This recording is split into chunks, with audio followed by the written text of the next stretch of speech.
Well, after just over 6 weeks, the community can say the hardcore wipe has come to a close. It didn't go out with a bang, but instead a small whimper. On August 20th, BSG released a series of patch notes that reverted almost all of the changes that were associated with the hardcore wipe. There are a couple of mechanical differences that are still prevalent from the hardcore wipe, but most of the grievances of players have been reverted to what they were like in previous wipes. This whole thing has been a crazy ride. Some of it good, some of it interesting but not fleshed out completely, and some of it utterly trash. So let's go over what has been reverted, where we stand now that hardcore is no more, and just have a small post-mortem for the challenge and all the headaches that surrounded the idea. It could have been good, it should have been good, but sadly things did not go exactly as planned. The first thing that is the biggest disappointment was how long this experiment lasted. A little over a month long. It felt as though the plan was to have this go for a lot longer. The goal was to prolong the early game for longer than any other previous wipe, and to their credit, they absolutely succeeded on that front, and it felt good for the most part. But here's the problem. How long they wanted to prolong it, we don't know, and unless the big man himself ever feels like sharing that information, we will never know. Technically, yes, there are still elements of hardcore still in the game, but the entire concept and all of its moving parts have essentially been removed. It seems that after some surveys both in the game, finally, and from Nikita himself, the overall majority of players were ready to be done with this experiment, to which Nikita silently but willingly turned it off.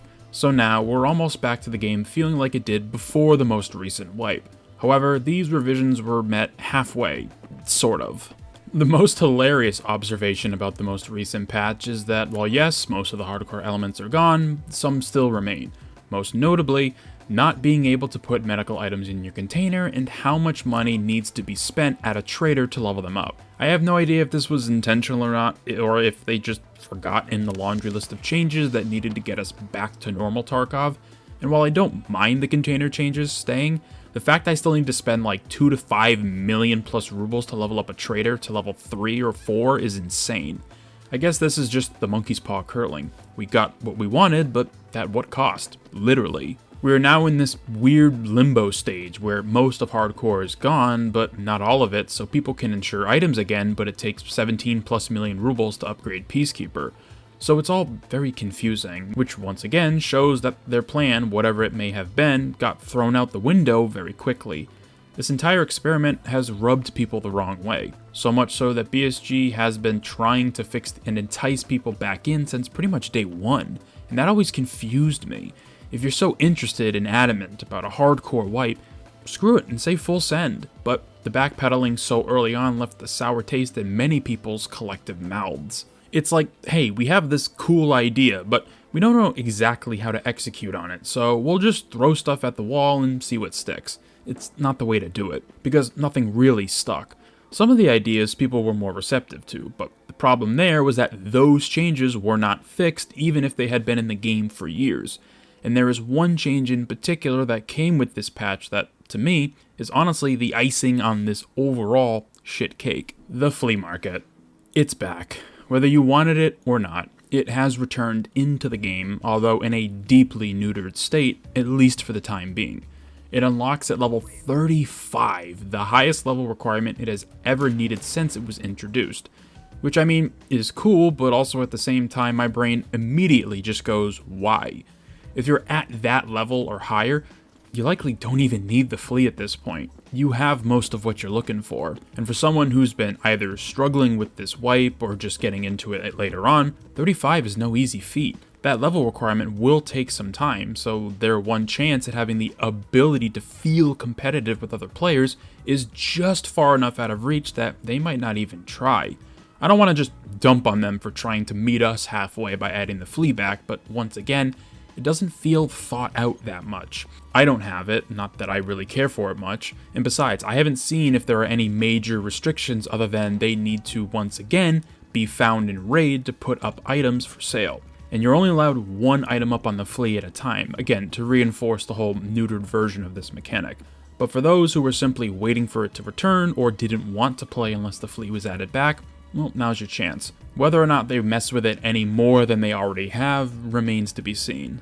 I've said my piece across most of the recent videos involving the hardcore wipe, but I think it makes sense to get them all in one place so we can just move on from this topic and touch on other ideas and conversations. From the start, I was always an advocate of making the game harder. For years, mechanics and systems were added that sped up the entire game progress to a point players could, if they were skillful enough and a little lucky, blast through most of the content within a matter of the first couple of weeks. And then BSG tried to counter those additions with alterations that made the game not harder, but just more tedious. They are two different things. One involves challenge, stakes, having to make tough choices, and seeing it through to the other side. The other one takes something that before was an hour long and turned it into 4 hours worth of grinding. So finally seeing some system-wide changes that actually added stakes and pressure to the player base was a welcome one. Your life mattered so much more this wipe than it ever did previously. Dying wasn't just a kit lost, it was a major setback. So it cautioned players to really think about how they approach raids and certain elements of the game. It was a wonderful sight to see and also experience personally. But the mask quickly fell off only after a couple of days. Transit, if it was added properly and worked on day one of the wipe, I still believe could have been an awesome, and I will die on this hill, addition to hardcore. But it goes beyond that. Things came online at a pace that initially felt way too fast, then, upon reflection, felt fair in the context of a hardcore wipe. But now with the whole thing gone after only 41 days, I think everything just happened too quickly. People were so fast to give out their feelings and frustrations, myself included, I did that as well, and while that's completely fair, it almost felt like people wanted this to fail from the start. Granted, it isn't anyone's fault that this happened. Sorry, let me rephrase that. No player was at fault for how this all went down. It lies solely on BSG and their handling of everything. They went very ambitious with this wipe, which I applaud. It was something that hadn't been done in any official capacity. So they were treading some new waters with how the balance was going to be and the overall pacing of the wipe. But the plan was fumbled time and time again.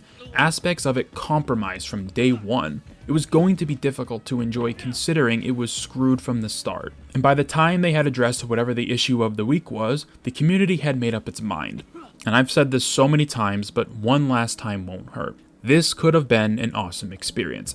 It should have been an awesome experience. It should have been challenging but enticing.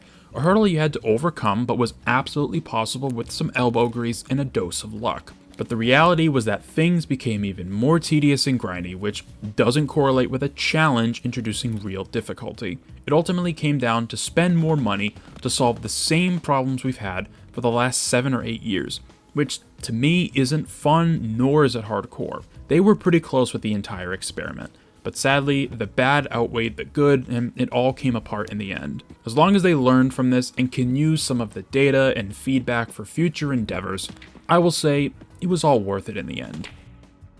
After 41 long days, we can finally close the book on HC Tarkov, officially sanctioned by BSG. It was filled with a lot of ambitious ideas, some better than others, that, when put together, didn't elicit the response it should have from a hardcore wipe. Many, myself included, did our best to try it out, give them the benefit of the doubt, but after a couple of weeks and things turning back into what was so familiar so fast, it's safe to say their intentions were noble but not enough. It was an interesting ride to say the least. Here's to hopefully a successful final stretch into 1.0 when God only knows that'll release. Hopefully this year, but I'm not counting my blessings in the slightest. Thank you very much for taking the time out of your day to watch this video. Let me know down in the comment section below your thoughts on the hardcore wipe in its entirety, how you feel about it now that it's pretty much over, and be sure to subscribe for more post-mortem reflections on mechanics, systems, events, and ideas that were cool on paper, but just didn't hit the mark. I hope to see you in future ones.